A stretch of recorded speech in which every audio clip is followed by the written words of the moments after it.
Hello. Tonight, just a few minutes ago, we watched Justice League Warworld, the newest in the extensive library of DC animated movies. Connor, what is the plot of Warworld? Warworld sees Wonder Woman transferred to, in the Western world, Batman to kind of a Conan-style fantasy world, and Superman transferred to sort of a Twilight Zone type of deal. And it turns out the main villain is Mongol, and they must fight Mongol to essentially save the world. But it turns out that there's a bigger threat ahead. Spoilers ahead, everybody. Yes. So this is our special guest, Yoda Joe 93 from Yoda Joe 93. Yes, sir. So, Joe, what did you think of Justice League Warworld? Our special guest. This is his first time on Drunkview. Everybody applaud. Yes, thanks. Okay, so my first thoughts on this movie is I think this movie is okay. I don't think it's top tier DC, but I don't think it's the worst one I've watched. But I do have some issues. I do think that there are some good actions and there's some blood, but the plot of this movie feels, it's a 90-minute movie, and I feel like they cram a lot in the movie, and right. like you don't have a lot of time to catch your breath because you're watching. Oh, here's cool action, and then when the story's progressing, there's a couple things that are like, okay, well, Mongol, I don't know if his design's that great, and then he comes into the plot. It's interesting. How Superman, Wonder Woman, and Batman come together is interesting. I like how they're in their separate worlds. The whole amnesia thing is interesting, but yeah, I think this is an okay animated movie. Right. Aiden, what are your first thoughts on this one? Oh, sure. I think the animation is really nice. I do really like. I don't remember specifically what they call this animated universe, but it started like 7 or 8 films ago. Yeah. And most of the DC movies are this animation style. True. And it's a decent, consistent animation style. Yeah, they've been rocking with the thicker outlines and definitely higher budget. It's than got they kind of a used to comic be. book feel. I agree. Where some of the old ones just Solid kind of have style. that cheap animation feel. Yeah, it definitely This is has still that. cheap, but it's definitely more comic booky, which I appreciate. I think the gimmick of this one is kind of neat with the 3 different stories set in different times and the different versions of the heroes, although honestly, the Wonder Woman Jonah Hex one was kind of mediocre. And I completely lost all interest in the Batman Conan thing. I liked the Superman as like a detective noir story. Yeah. One of the best. And then at the end, when it all comes together, when it's revealed that those were all like illusions, I liked the Superman one, and then when it all comes together, like the Martian Manhunter stuff is okay. I don't know anything about these characters because I don't read comics, but I thought the evil alien looked kind of cool. And then Lobo seemed kind of weird and annoying to me, but I don't know. Like, I think that's just how he's supposed to be. Lobo is a weird and annoying character. He's kind of like Deadpool, but shittier. Definitely. Yeah, I'm not a big Lobo fan, to be honest. A lot of like 90s DC heads are, and 90s DC is like my favorite time period for DC. Right. Where it's like peak canon. That in terms sense. of there's so much canon, Lobo kind and of there's so much like stuff, but it's clean still. Lobo was kind of a Lobo weird sucks. extra element in this, where like there's the alien villains and they kidnap Martian Manhunter, but then I don't really like Lobo's Lobo. just kind of there and It's weird because I normally like Lobo, but here he feels unnecessary. Like we don't need him. I mean, I get they needed him to like, I guess, like bring everyone into this like scenario in this room for Lobo, but you could have got anyone to do that. It doesn't have to be Lobo. Well, we also finished this movie 10-ish minutes ago, and I've already forgotten until you guys mentioned that Lobo was in it. Wait, what's the villain guy? Mongol. Mongol, yeah. Is Mongol related to Brainiac? I know that character. Not really. No. He's also a No. Superman villain. So Mongol He's was also a basically Superman Yeah. villain who goes and collects things. So from Mongol was alternate in the Justice universes. League animated show, and basically the whole concept of him is he goes and gets these heroes, That's and he what likes Brainiac to does. pit them against each other. That's It's like what Brainiac does. it's like, so think like with Marvel, with how in Secret Wars how you have the whole Battle World thing. This movie reminds me of that, but I'm not gonna shittier. lie. Like it's a shittier version of Battle World. Yeah. I literally thought yeah. that Mongol was Brainiac. You know, you're not wrong. When Up I first until- saw him, I thought the same thing. He's yellow instead of green. But in the comics, Mongol's a ripped ass dude who just beats the shit out of everybody. Yeah. And in this, he's So- just a twink. Yeah. So Mongol's a yellow man who goes to various planets to collect specimens he thinks are worth saving. Yep. And Brainiac is a green man who travels to various planets. Pretty much. No, To collect- in the comics, Mongol's a fucking douche. Like, he blows up Star City in the shape of a star Yep. because he thought it'd be funny. That is funny. And Yeah, then, he does that. and then, or not Star City, Central City, Oh yeah, which City is Hal of the Flash. Jordan's. Oh no, that would No, be what's- Coast City. You're thinking of Coast City. There Yes. you go. They're all fucking the same. Yeah, they all have different Random names. ass names. He blows up Coast City, and then Hal Jordan's like, I'm real sad that Coast City got blown up. And Superman's like, there, champ. And then he's like, fuck you, Superman. I'm gonna become Parallax. And then Mongol is like, hey, I didn't do anything, really. It's not that big of a deal. Yeah, up until this review started, when you guys started calling him Mongol, I was like, oh, that's Brainiac. I know that guy. I didn't realize. Yeah, no, that. he's yellow. When I first saw him, because the lighting was kind of weird at first, I did kind of detect. I knew from the trailer that it was me Mongol, but I still was like, oh wait, and then I was like, oh yeah, no, it's Mongol. like you just I don't know. you knew, but it's not enough because you're looking at it and you're like, oh, this guy is this guy, but like you forget because it's not one of those characters that you think about very often. If they had just called him Brainiac, I wouldn't have questioned it. Yeah, that's true. I I mean, don't know who Mongol is. I know who Brainiac is. He's a fucking Chad. In 'Cause the, of- look at him in the comics, bro. He's a fucking Chad. Yeah, he's a big dude. Oh, he looks way cooler. He's Yeah. a rip dude. He's But a lot also- easier to tell that he's not Brainiac. In the comics, he looks like a yellow version Look of at that him. other guy. He's Yeah. big. He's Yeah. beefy. That's- He's they- like John they- Cena. He's They just clearly- yellow They did him dark dirty. side. They clearly did not look at the design input I mean, for if this that character. version of Mongol showed up, then I'd be like, why is Darkseid here? He's just yellow Darkseid. And Yeah, Mongol no, too was in the Sinestro Corps. Yeah, that's true. So he was in the He was Sinestro. a Sinestro. He was a Sinestro for a while. That's true. Yeah, I mean, I think it's just I one of used those to things. have as a kid. And I don't remember if you remember this, but as a kid, I had the toy of Mongol. He was like this big, and he had all the Sinestro rings on. Oh, I him. do remember that one. Yeah. Pretty He was cool. really big. Anyway, yeah, the movie was okay. I think the idea of a bunch of vignettes of different alternate universe superheroes could be fun, but I think the only one that really works is like the Superman 1950s UFO conspiracy noir one, Right. and all the other ones are kind of dull. Yeah.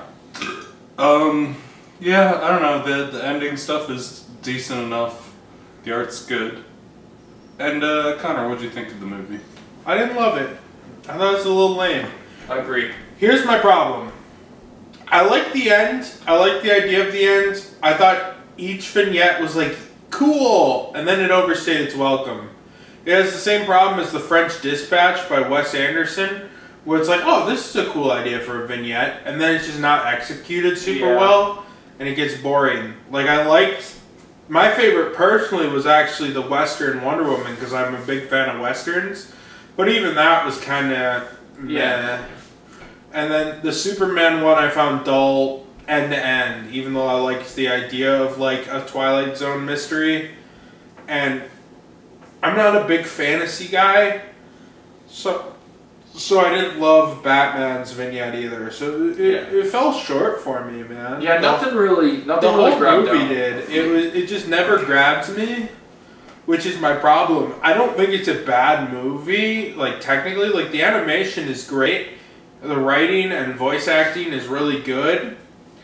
My problem is mostly with It just didn't grab me, man. The story wasn't engaging. You didn't feel Right. like the story was very engaging. And for something that is a precursor to Crisis, this doesn't really do justice. I hope Crisis is at least 2 hours or an hour longer than this, because the whole 90 minutes to tell this story, just it feels like they just kept going to one specific scene over and over again. Going Crisis more, has got to be I either don't know two what parts. Crisis is. We'll explain it to you. So Crisis on Like Infinite I know Earth- that Crisis, they had so many comic universes that it was overwhelming, and they just crushed them all into one. But I don't know nothing else. So about Crisis on Infinite Earths is this crossover where basically, so Marvel, they got Secret Wars coming out in a couple of years. This was their Secret Wars, but done better, because basically what they did was they had George Perez and Marv Wolfman, which those are they had some of the best comic book artists People in the ever working 80s, on right? it, and so they basically what they did is they made this big event because a lot of people in the comics are like, I think Barry Allen's a dick. I think Supergirl, Kara, those characters don't work for me. And then they had a bunch of fans write them in and say, well, you know what? We're gonna make you care for these characters, and then we're gonna take them from you and make the ultimate sacrifice that you can. So you have Barry make the ultimate sacrifice for the entire multiverse. His entire suit and his skin just bleed into a skeleton just instantly. Yeah. And he becomes the pure energy of the Speed And Force. Superman from Earth 2, Yep. the Superman from Action Comics #1, the original, Yep. ends up on a piece of space rubble as all of the universes are merged or deleted. Yeah. And he ends up going to New Earth, which is the Earth that is created. So Superman from Action Comics #1 is also just another guy who's on New Earth as a separate character. But you can't forget during the crossover as well, Superboy from Earth Prime also comes over. Yep. But he Is that becomes the gay evil during Infinite Crisis. Yep. And he punches the multiverse so hard that it cracks and causes the multiverse that got deleted during Crisis on Infinite Earths to open back up and become a thing again. Is Superboy the gay one? No, that's Superboy Jonathan Kent. See, there's Yeah. Superboy, who's Clark Kent of Earth Prime. There's Superboy, who's Connor Kent, who's a clone of Superman and Lex Luthor. And then there's Superboy, who's Jonathan Kent, who is the son of Lois and Superman. But there's also Superboy of Earth 1, which is the first Earth 1 comics were in... Okay, so in the Golden Age, it's Earth 2. Yep. In the Silver Age, it's Earth 1. And then after Crisis, those Earths combine into New Earth, but Superman from Earth 2 survives and goes into it. But then there's an Earth called Earth Prime, which is unrelated to the New Earth Prime, which I'll get to in a second. They come to New Earth, but then during the Flashpoint paradox, New Earth becomes Prime Earth, which is unrelated to Earth Prime, which is where Superboy Prime is from. So now does it all make sense to you? He looks confused. Which one of these worlds has Batman in it? All of them. So there's a Batman in every universe. Batman 2, Robin becomes Batman 2, and he has a bat symbol Which with Robin? a 2. Dick Grayson, because he's the only Robin in Earth 2, Aiden. Yep. Don't be silly. So Batman didn't have sex in Earth 2? No, he did with Catwoman. And Catwoman and him have a baby, which is the Huntress. But then in Earth 1, Huntress was retconned into being this daughter of an Italian mob family. Yep. So that explains it all to you. And they retconned it from day one. Huntress is Makes Dick total Grayson. sense. Huntress is the love child of Batman and Catwoman in Earth 2. Helena Wayne. Yeah. But then in the current continuity, she's the daughter of a crime boss. Yep. Okay. Yeah, she's the daughter of Frank Bertinelli. Yep. So that's basically the main. Huntress in the main continuity is completely different than Helen Wayne. Yep. Yep.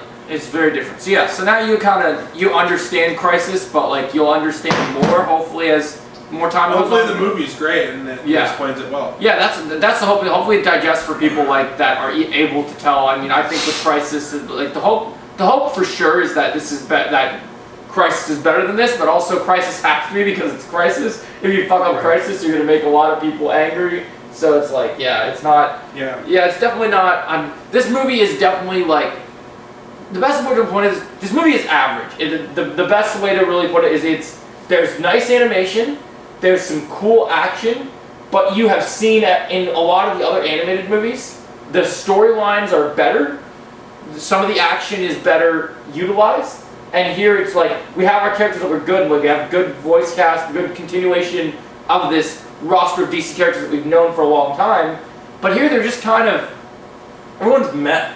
Right. It's all like you're not invested in the characters. You're not invested in. Who they are, I thought Jensen's Batman voice wasn't as good as it was in previous movies. I agree. I feel like he might have been going for something different with the amnesia, but yeah, I think so too. I thought he was kind of doing like a ode to Conroy, but also his own thing before, and this one just sounds gravelly. This one just feels like he was trying too hard to be like Soldier Boy, but he's playing Batman. Right. So it feels like he's just trying so hard. I don't know if it's because he's trying to see if he can do it on his own without like whatever stuff they use to make him sound like Conroy. I don't know what their thing is. I believe he's a good voice actor. I believe that in the past he could. This one just, it feels lazy. Whoever worked on this, it just feels like they did not care what they were making with this movie. And I kind of sad. have the infinite problem with these animated Batmans where they're not Conroy, man. Conroy is the greatest of all time Batman. Yeah. Without exception. Like, there's no one who comes close. Right. And I hear other people, and it's like, it's too different, it's too similar. Conroy just perfected it. It's crazy that how good Batman the Animated Series is, that you also have a perfect Joker voice and a perfect Batman voice, and even live action has never come close to either. Yeah. And it sounds like I'm just dick riding it, but they actually are just perfect in the roles. It's true. Like when I read a Batman comic, I kind of project a voice in my head a little bit, and no other character is really the voice that of any live action or animated particularly, but Batman always comes through as that Conroy voice. I know what you mean, because whenever I read a Batman comic or or even a Batman and Joker comic, you always have in your mind, you always have, you're hearing Conroy's voice when it comes to any time with Batman, and then when you're reading a Joker thing, even if Batman's chasing the Joker, whatever it is, you're envisioning Mark Hamill. You instantly know, like people talk about Mark Hamill, Luke Skywalker, but people think about, like, that's why people might get mad at me for this, like, as good as Heath Ledger is in The Dark Knight, when I think of Joker, Mark Hamill is still the Joker to me. No matter what anyone says. I think Heath Ledger works well for that universe. My favorite Joker is Jared Leto. Of course it is. Sexual predator. I knew he was going to say that. He was going to say something to make it super not great that doesn't... Oh wait, did you pass thoughts to me? I don't remember anymore. Yeah, I did. Yeah, he passed thoughts. Anyways. Yeah. I mean, like, Jared Leto is a sexual predator. Anyways, allegedly. We've talked about a lot of stuff.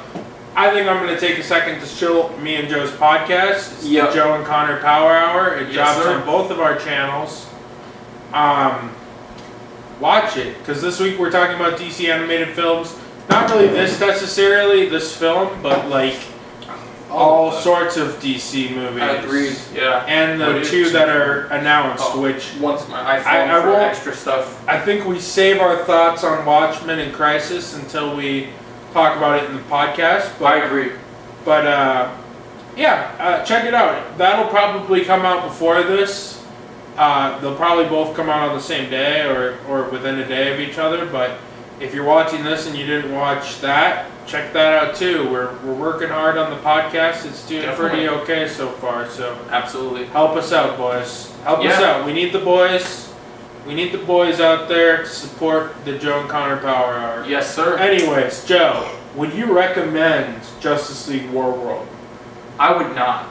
If I'm being completely honest, if you've seen every DC animated movie, watch it. But if you watch it, wait for it to come to Max so that you can just watch it. if you're already paying for it. Do not go out and buy the 4K. Right. Do not buy the Blu-ray. If you're someone who's got to have all of them in the collection, because even the people that have all the DC animated movies, they probably have Killing Joke. They probably have all the really crappy ones. But personally. yeah. So I would say I would not recommend it. But if you got the time and you got a way to watch it for free, watch it for free. That's my recommendation of not recommending to watch it. Yeah, basically. You want to pass it to Aiden quick? Would you recommend it, Aiden? I've never been the biggest fan of these DC animated movies. There's been a couple I've appreciated, but mostly it's their thing. Yeah. I don't really get this one. I like one of the segments. I think the other two segments are pretty meh.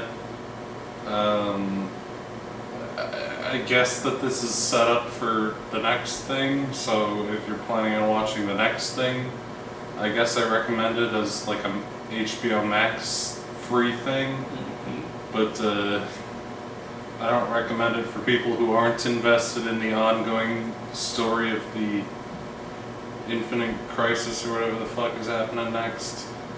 And I don't recommend it for people who aren't invested in whatever the hell was going on in this shit. Connor, do you recommend Warworld? Elegantly put in. No. No. It's not like it teases Crisis on Infinite Earths, but it's not. I mean, I have to watch Crisis on Infinite Earths to know for sure, but it doesn't seem like required viewing for that. Definitely doesn't. It feels like the last 2 minutes he says there's a bigger crisis coming up, maybe a crisis on Infinite Earths, and then the movie ends, and you're like, okay, sure, okay, Crisis on Infinite Earths, cool, but I don't think it's really necessary to watch. Yeah, it's definitely not a required viewing. I definitely think it's like, I mean, you could watch the end of it and just be like, all right, yeah, Crisis is happening, but they already announced at Comic-Con that Crisis was happening, so like, either way, as long as you know Crisis is coming, what Crisis is, you're good. If you're going to do something, you want to get ready for them doing animated Crisis, screw watching this movie, just go read Crisis. You do yourself a favor. You're good. There's your comic book recommendation for the day. And yeah. Crisis is a great comic. Yes, Very bloated, and it's a lot of continuity, so you have to have a lot of pre-knowledge of DC. I do own Crisis in its original run, all 12 issues. The only comic I know is Batman and Robin. Which one? From Batman and Morrison, Robin. because I made Aiden read Grant Morrison's Batman and Robin, because Yeah, Grant that's really Morrison good. has the GOAT Batman run. Yeah. Scott Snyder's good. A lot of people have made good runs. The Batman and Robin from like 2011 or 2009 to 2011. That's really good. Although I don't like when the art style switches halfway through. I think the second art style is way worse than the first The one. second art style sucks. Yep. I think it's But- issue like 13 it changes out Yeah, of it changes 25. like halfway Definitely. through. And then it becomes But- like a garbage ass painted style. Even with the worse art style, I still thought that was really good stuff. Oh yeah. Professor Pig. I would love to see in the Batman 2, Batman fight Professor Pig. I liked Flamingo. I love too. Professor Pig. I love Flamingo. Yeah, you gotta have the old school Professor ones. Pig is in Arkham Knight.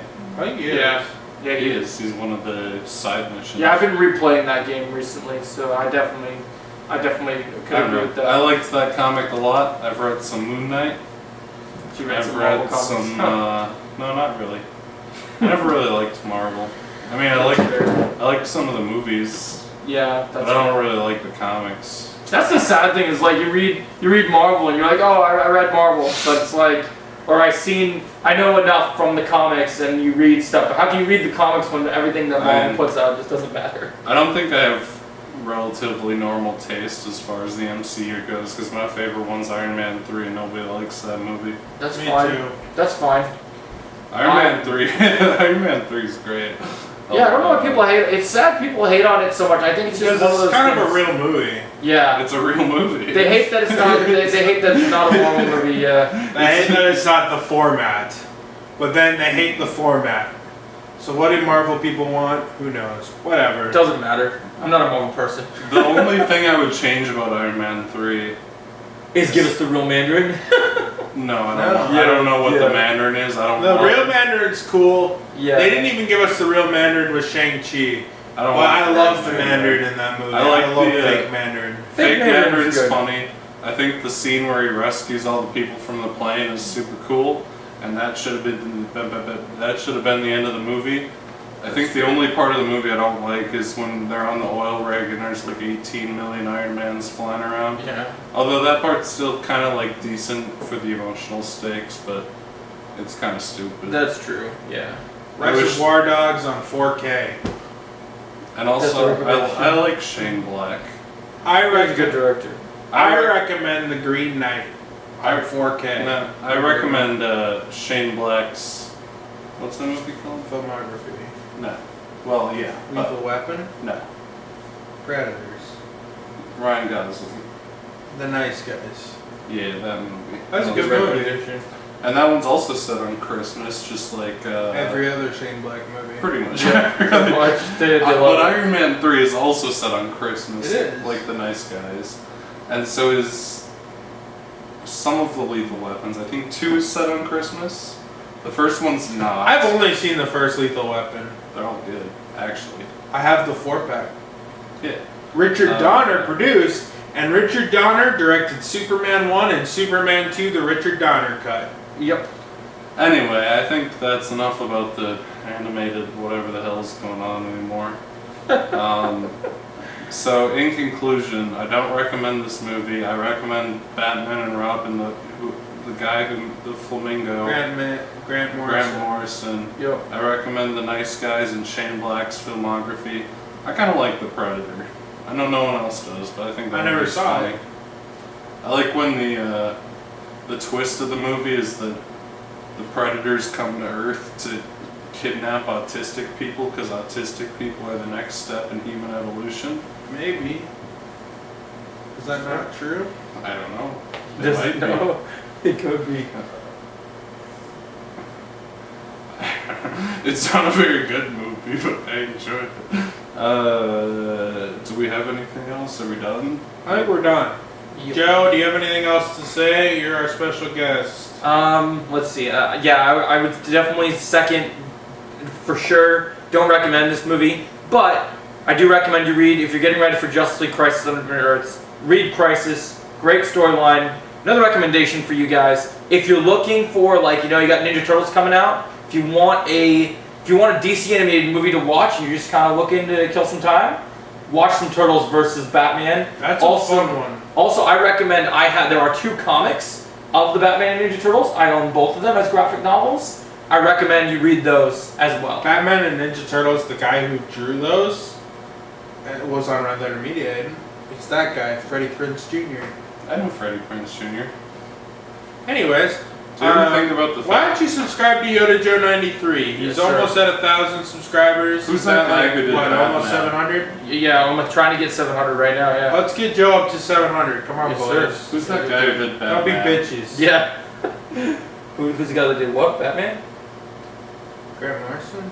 No. Scott Snyder? Mom used to babysit him. Pat Gleason. Yeah, Mom used to babysit one of the second. Yeah. Because Pat Gleason was on, after Grant Morrison finished his run on Batman and Robin, Pat Gleason and, who was it? Peter something took over. Pat Gleason lived down the street from our Pat Gleason from our lived 2 grandma. houses away from. Well, no, he lived Oh, at the end of the no, street. he lived 2 houses away, or he lived next door to Dylan. Yes. He lived But- next door to Dylan but after when- he lived down the street from Mom. Yeah, when he was a kid, he lived down the street from our mom, and our mom used to babysit him. And he always said he wanted to make comics, and he'd show them to our mom, and she'd be like, "Oh damn, this sucks." I and mean, now he's drawing Batman. let's be honest about Pat Gleason's I mean- comic book art.